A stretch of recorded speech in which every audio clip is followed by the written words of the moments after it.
Assalamu alaikum. Students, hopefully all of you are doing well. This is your general science lecture. The topic of our today's lecture is analog and digital meter.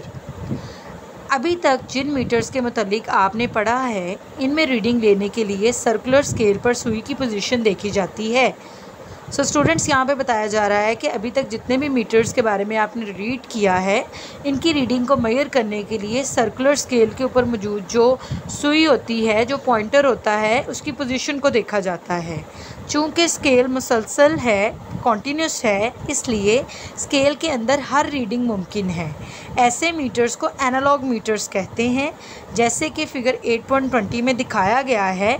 Multimeter analogue metre है। So basically figure 8.20 के अंदर multimeter दिखाया गया है, जो कि एक analogue metre है।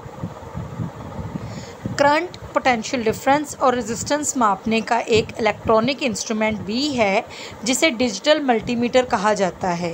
ये भी एवीओ मीटर के तमाम काम सर अंजाम देता है, लेकिन फ़र्क ये है कि डिजिटल मल्टीमीटर पर रीडिंग हिंसों की सूरत में मींस डिजिट्स की फॉर्म में ज़ाहिर होती है, जिसे आसानी से पढ़ा जा सकता है। एनालॉग मीटर में सुई की पोजीशन देखते हुए इंसानी आंख से एरर मुमकिन है, जबकि डिजिटल मीटर में डिस्प्ले हिंसों में होने की वजह से एरर नहीं हो सकता। सो डिजिटल मीटर के अंदर रीडिंग को पढ़ना ज़्यादा इजी होता है। सो स्टूडेंट्स, यहाँ पर फिगर 8.20 के अंदर एनालॉग मीटर मीन्स मल्टीमीटर दिखाया गया है, और फिगर 8.21 के अंदर डिजिटल मीटर जो है वो दिखाया गया है। आप इस लेक्चर को अच्छे से अंडरस्टैंड करेंगे, लर्न करेंगे, देन इसको राइट डाउन करेंगे। ओके जी, अल्लाह हाफिज़।